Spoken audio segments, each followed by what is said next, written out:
बिस्मिल्लाहिर्रहमानिर्रहीम अस्सलाम वालेकुम। पोल डिजिटल में खुश आमदीद कहते हैं। नाज़रीन, पिछली वीडियो में हैदर अली के हवाले से आपका बहुत अच्छा रिस्पांस मिला है, तो हमने सोचा कि आपको उस केस के हवाले से मज़ीद अपडेट्स दें। रिजवान साहब हमारे साथ मौजूद हैं। रिजवान साहब से तफसीलात जानेंगे। अस्सलाम वालेकुम रिजवान साहब। रिजवान साहब, हमारी पिछली जो वीडियो थी हैदर अली के हवाले से, उस पर व्यूवर्स की तरफ से काफ़ी सारा प्यार आया और कुछ उनके चाहने वालों ने हमें कमेंट सेक्शन में अपनी राय से भी आगाह किया है। उन्होंने हम पे मतलब कि एक तरह से देखा जाए तो तनकीद भी की है, लेकिन हम उनकी तनकीद को डेफिनेटली वेलकम ही करते हैं। बिल्कुल हमारे ऐसे ही लिए ये एक मशअल राह है। बिल्कुल ऐसे ही। तो हैदर अली के फैंस के लिए कोई खुशखबरी है रिजवान साहब? लेकिन वाज़ेह है कि खुशखबरी में उनकी रिहाई के हवाले से कह रहा हूँ, कुछ और आप मत समझ लीजिएगा। देखिए, खबर ये है, जो अपडेट है हमारे पास लंदन से आई है। जी। हमारे एक दोस्त हैं जो कि बीच में इस पूरे मामले में मसालियत का किरदार अदा कर रहे हैं। अच्छा, यानी कि साले से? बिल्कुल, वो लड़की की तरफ से भी और हैदर अली साहब की तरफ से भी। अच्छा।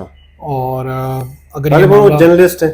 बिल्कुल जर्नलिस्ट हैं, उनके थ्रू हमें ये पता चला है कि मामला अब थोड़ा सा आगे बढ़े हैं। हैदर अली साहब को ये मशवरा दिया गया था कि अब आप बुरी तरह फंस चुके हैं, क्योंकि यूके का जो कानून है वो इस मामले में जो इस तरह का कॉन्सेंट के साथ जो भी आपने किया है काम, उसमें वो लड़की को बहुत ज़्यादा फेवर करता है। ज़रा आप वहाँ ख़वातीन को वैसे भी बहुत ज़्यादा फेवर की जाती है। हैदर अली साहब पाकिस्तान का माशरा समझ के वहाँ पे सोच रहे थे कि शायद मैं इसको परसू करूँगा, तो लड़की आई थी मिलने, होटल उसने खुद बुक करवाया था, तो शायद कानून मुझे फ़ायदा देगा। तो जब उनको पता चला कि यहाँ कानून को फ़ायदा नहीं देगा, अब उनके पास एक ही रास्ता बचा है, और वो ये कि out of the court settlement करें। किस किस्म की सेटलमेंट? वो उन्होंने जब लड़की से रब्ता किया तो लड़की ने उनसे डिमांड किया था 20,000 पाउंड। अब वो हमारे दोस्त ने बीच में पढ़ के अब मामला अब बात सौदेबाजी पे आ गई है। 20,000 पाउंड से काम शुरू हुआ और फिर आस्ता आस्ता चलते चलते अब 5,000 पाउंड अदा कर दिए गए हैं और 2,500 पाउंड मजीद अदा किए जाएंगे। जो मामला जब सेटलमेंट हो जाएगी, मतलब तो 7,500 पाउंड की बात 7,500 पाउंड में, तो 7,500 पाउंड में वो लड़की जो अपने इल्जामात वापस लेगी, या मतलब उस पे उसका क्या मौक़िफ़ है कि उन्होंने मेरे साथ जाती नहीं की है? कोर्ट में जाके कहेगी कि हमारे साथ मामला सेटल हो गए हैं, और जो मुझे उस वक्त गलतफहमी हुई थी कि ये मामला इस तरह से नहीं था। किस किस्म की गलतफहमी हुई थी? कि मुझे ये लगा कि ये मेरी कंसेंट के बगैर ये कुछ चीज़ें हुई हैं, तो वो अब मेरे जो शक था वो क्लियर हो गया। ज़ाहिर है वहाँ का कानून है, वो यार कानून अंधा रिजवान साहब जरूर होता है, लेकिन वो पागल भी होता है। मतलब इतना उसकी अकल पे भी पर्दा पड़ा हुआ है कि वो इस तरह की बात कर देगी और वो बात मान ली जाएगी। बात ये है कि वहाँ का कानून बहुत सारी जगहों पे फायदे देता है। अब ये मैं अभी ये हम बात जो है ना, अभी अदालत में गई नहीं है, हम आउट ऑफ द कोर्ट ये बातें कर रहे हैं। अब कोर्ट इस पे क्या क्वेश्चन, लेकिन ये बड़ा अहम सवाल पैदा होता है ना रिजवान साहब। देखें, दुनिया के किसी माशरे में भी चाहे औरतों की भले कितनी ही हुक्मरानी हो, कितना ही फेवर किया जाता हो, लेकिन आप नहीं समझते कि जब भी आप कानून को मैनिपुलेट करने की कोशिश करेंगे, आप एक तरह से गलत एविडेंस के साथ या गलत बयान के साथ, स्टेटमेंट के साथ आप जाकर पहले कानून को गुमराह करते हैं, और फिर पैसे लेने के बाद अगर आप जाकर चीज़ों के हवाले से कहते हैं कि सेटल हो गया और मुझे ये गलत फहमी थी, तो मतलब ये चीज़ डूएबल है? देखिए, बात ये क्या है, ये तो अभी अब जब कोर्ट में जाएगा मामला, तो उस वक्त हम उसके बाद फिर तबसरा करने की पोजीशन में होंगे कि कोर्ट इस पे क्या क्वेश्चन रेज करती है। क्योंकि जो मेरी अभी तक मालूमात हैं, लेकिन आपके सूत्रों के अनुसार जो है ये इनकी सेटलमेंट हो चुकी है। अभी तक मामला यही है कि ये सेटलमेंट हो चुकी है। विद इन 1 से 2 हफ्ते के दौरान हैदर अली को जो भी जितने भी उनके ऊपर इल्ज़ामात हैं उनसे कोर्ट डिस्चार्ज कर देगी, और कोर्ट उनको कहेगी कि आप यहाँ से जा सकते हैं। पासपोर्ट उनको ऑलरेडी वापस किया जा चुका है, लेकिन उन पर पाबंदी थी कि आप बरतानिया नहीं छोड़ सकते, बरतानिया छोड़ नहीं सकते। तो वो पाबंदी उन पर ख़त्म हो जाएगी। उसके बाद वो क्रिकेट शायद खेलें या ना खेलें, क्योंकि पीसीबी की तरफ से उनके ऊपर इन्वेस्टिगेशन अभी जारी है। पीसीबी शायद उनको पाकिस्तान शाहीन का, आपको पता है वो स्क्वाड का हिस्सा थे, पाकिस्तान ए का या पाकिस्तान शाहीन का जो स्क्वाड है वो इस वक्त ऑलरेडी ऑस्ट्रेलिया में वहाँ खेल रहा है, तो वो वहाँ जाके स्क्वाड को ज्वाइन कर सकेंगे या नहीं, ये अभी कहना कबल वक्त है। लेकिन मेन खबर ये है, जो मेन लोगों के लिए भी अच्छी खबर है, हैदर अली के लिए भी अच्छी खबर है, क्योंकि सेटलमेंट हो चुकी है 7,500 पाउंड में, और हैदर अली साहब शायद अगले 8 से 10 दिन के अंदर अंदर हमें बरतानिया से बाहर निकलते हुए नजर आ रहे हैं। हैदर अली को एज अ प्लेयर आप कैसे देखते हैं वैसे? देखिए, एज अ प्लेयर वो ठीक थे, मतलब बहुत अच्छे प्लेयर नहीं थे, क्योंकि अच्छे प्लेयर होते तो पाकिस्तानी टीम में कंसिस्टेंटली जगह बनाते। शुरू में वो आए, उन्होंने अच्छा परफॉर्म किया, लेकिन उसके बाद फिर उनकी परफॉर्मेंस के अंदर सवाल नज़र आया हमें, उनका ग्राफ नीचे आया, और मतलब जो भी जब अच्छी बॉलिंग अटैक उनके सामने आता था तो हैदर अली थोड़ा नर्वस होते थे, थोड़ा दबे दबे नज़र आते थे, और ये ज़ाती ज़िंदगी में इनके मुतल्लिक़ मशहूर है कि थोड़े से एरोगेंट हैं। लोगों के साथ, फैंस के साथ थोड़ा एरोगेंसी दिखाते हैं, हम्म, और शायद मेरा ख्याल है उसी तरह की किसी एरोगेंस का इनको ये आज जो फल है ये इनको खाना पड़ रहा है। तो मेरा ख्याल है इतनी एरोगेंसी अच्छी नहीं होती। आप खुदा नहीं हैं, खुदा के पैदा किए हुए एक बंदे हैं, तो बंदों के साथ अच्छा सलूक करें।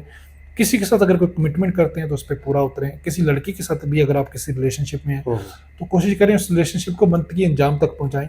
इस तरह से ना करें कि आप किसी को टाइम पास करें, किसी को यूज़ करने की कोशिश करें। हम्म। जब आप इस तरह की हरकतें करेंगे तो फिर उसका अंजाम यही होगा जो आपके साथ हो रहा है। और मेरा ख्याल है इससे इनको भी सबक सीखना चाहिए। अभी हमने कुछ अर्सा पहले बात की थी, आपको याद है, हमारे एक और क्रिकेटर एहसानुल्लाह के हवाले एहसानुल्लाह से। साहब, वो तो अब चुप करके बैठ गए हैं। अब सुना है कि वो वापस क्रिकेट की सरगर्मियों की तरफ भी वापस आ रहे हैं। और यार क्या सरगर्मियों की तरफ वापस आएंगे रिजवान साहब? एक तो क्रिकेट टीम जो है वो पहले से ही खेल के ऊपर कोई बहुत बुरा तवज्जो दे हाल ही है, नहीं रही है। बहुत बुरा हाल वो है। इस तरह की गैर नसाबी सरगर्मियों पे तवज्जो दे रहे हैं, और फिर मेरे ख्याल से तो ये अय्याशियों के लिए ही बाहर भी जाते हैं, क्योंकि अगर खेल से इनका कोई लेना देना हो तो इनका तो खेल के ऊपर फोकस होना चाहिए ना। आप इंडिया की टीम को देख लें, दुनिया के बाकी ममालिक में जितनी भी टीम्स हैं, हमसे निस्बतन जो बहुत कमजोर टीमें थी, आज सर हम उनके आगे क्या हैं? अभी वेस्ट इंडीज के दौरे में देख लें कि हमारी टीम का क्या हाशर हुआ है। और मैं आपको फैसल साहब ऑन ओथ बता रहा हूँ, वेस्ट इंडीज के खिलाड़ी वो हैं हम्म। जो ग्राउंड से बाहर निकलते ही पार्टी शुरू करते हैं, शराब शबाब जुआ जो बुराई है उनमें, लेकिन ग्राउंड के अंदर अपनी जान मारते हैं, ग्राउंड के अंदर अपना 100% देते हैं। और आपको पता है वेस्ट इंडीज़ जो है ना वो कोई एक मुल्क नहीं है, एक नेशन नहीं है, मुख्तलिफ जजीरों का मजमूआ है। कोई खिलाड़ी सेंट केट्स का है, कोई किसी जजीरे का, कोई किसी जजीरे का, वेस्ट इंडीज़ को वो आके फिर रिप्रेजेंट करते हैं।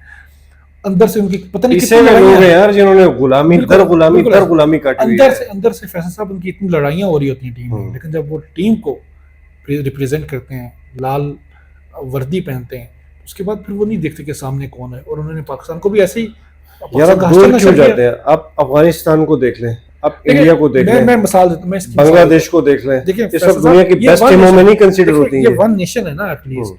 वेस्ट इंडीज तो वन नेशन भी नहीं, वो तो मुख्तलिफ आबादियों, मुख्तलिफ कौमें हैं, मुख्तलिफ जजीरे हैं।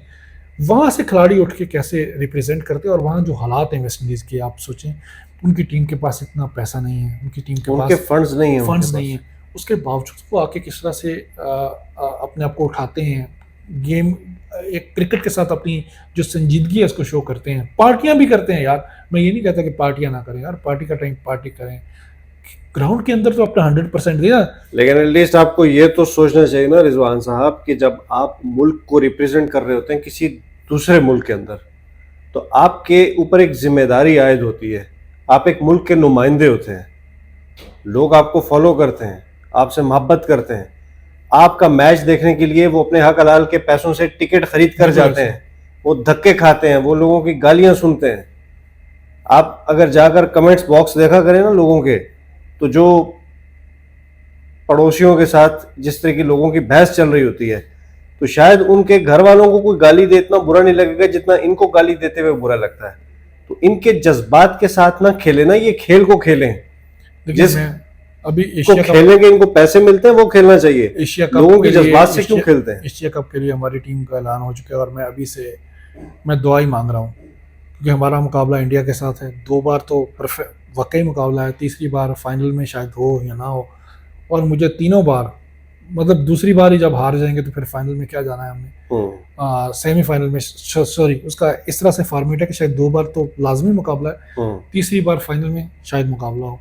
तो जब 2 बार ही हार जाएंगे फाइनल में, क्या मुकाबला हमने करना है इंडिया का। तो मैं दुआ कर रहा हूँ कि हमारी टीम पहले राउंड में बाहर, यानी हमारी टीम को भी सिर्फ दुआओं की जरूरत ही रह गई और है। हमारे लोग जो है ना, जो अपना सारा काम धंधा छोड़ के ये पूरा एशिया कप देखेंगे। फिर अभी जंग हुई है, जंग के बाद और तवज्जो से लोग देखेंगे। अभी आपको पता है लेजेंड लीग हुई, तो वहाँ इंडिया ने दोनों मैच खेलने से इनकार कर दिया पाकिस्तान के साथ, सेमीफाइनल नहीं खेला इंडिया की टीम ने, वॉक ओवर दिया पाकिस्तान को। उन हालात में अब ये जब टीम आएगी पाकिस्तान के मुकाबले में, तो किस तरह से वो खेलेंगे। और अगर पाकिस्तान हार गया तो इंडिया ने हमारी कितनी मट्टी पलीद करनी है। तो इससे पहले ही मैं सोच रहा हूँ यार, पाकिस्तान पहले राउंड से ही वहाँ से बाहर हो जाए, तो कम से कम फाइनल में जो सदमा हमें पहुँचेगा वो ना पहुँचे। तो मुझे तो इस टीम से कोई ख़ास उम्मीद नहीं है। नाज़रीन, गुफ्तगू आपने सुनी, अपने जज्बात से, अपनी राय से ज़रूर आगाह कीजिएगा। अपना बहुत सारा ख्याल रखिएगा। अल्लाह हाफिज़।